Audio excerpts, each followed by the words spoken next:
ಏನ್ ಮಾತು ಅರ್ಥ ಆಗ್ಬೇಕಲ್ಲ, ಏನದು ಅರ್ಥ ಆಗ್ಬೇಕಲ್ಲ, ಏನು ಅರ್ಥನೇ ಆಗುದಿಲ್ಲ ನೀವು ಮಾತಾಡೋದು. ಕೂತ್ಕೊಳ್ಳಿ, ಏನಿದೆ ನಿಮ್ಮ ಪ್ರೊಸೆಸ್ ಇಲ್ಲಿದ್ದ ಪ್ರದೀಪ್ ನಿಮ್ಮ ಸೀಟಿಗೆ ಹೋಗಿ ಅಲ್ಲಿ ಏನ್ ಮಾಡ್ತಿದ್ರಿ ನೀವು?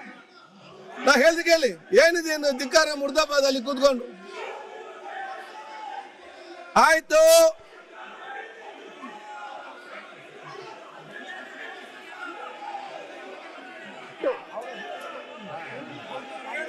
ಆಯ್ತು, ಕೂತ್ಕೊಳ್ಳಿ.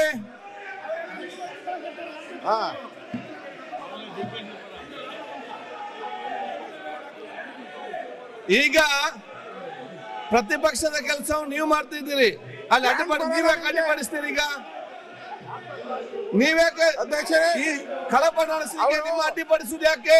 ಒಬ್ಬೊಬ್ರು ಮಾತಾಡಿ, ಏನಿದೆ ಏನ್ ಅರ್ಥ ಆಗುದಿಲ್ಲ, ಏನ್ ಮಾತಾಡ್ತೀರ ಅಂತ ಹೇಳಿ. ನೀವೇನ್ ಮಾತಾಡ್ತೀರಿ ಯಾರಿಗ ಅರ್ಥ ಆಗುದಿಲ್ಲ. ಅವರು ಕಾಂಗ್ರೆಸ್ಸಿನ ಎಲ್ಲಾ ಸದಸ್ಯರು ವಾಲ್ಮೀಕಿ ನಿಗರಣದಲ್ಲಿ ಹಗರಣ ಆಗಿದೆ ಅಂತ ನಮಗೆ ಬೆಂಬಲ ಕೊಡ್ತಾ ಇದ್ದಾರೆ. ಅವರು ನಮಗೆ ಬೆಂಬಲ ಕೊಡ್ತಾ ಇದ್ದಾರೆ.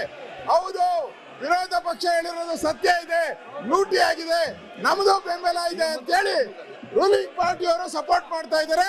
ನಾವು ವೆಲ್ಕಮ್ ಮಾಡ್ತೀವಿ. ಕೂಗಿ.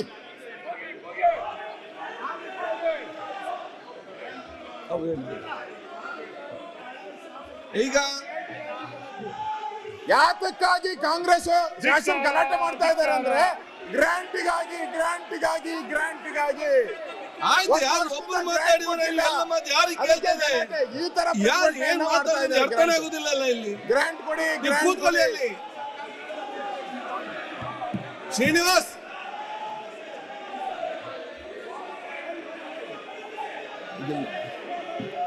ಬನ್ರಿ, ವಾಲ್ಮೀಕಿ ಹಗರಣದಲ್ಲಿ ಬನ್ನಿ. ಈಗ ಸದನವನ್ನು 10 ನಿಮಿಷ ಕಾಲ ಮುಂದೂಡಲಾಗಿದೆ. ಅಲ್ಲ ಸರ್, ನ್ಯೂಸ್ ಫಸ್ಟ್ ನಿರ್ಭೀತಿಯಿಂದ ನಿಮ್ಮ ಪರವಾಗಿ.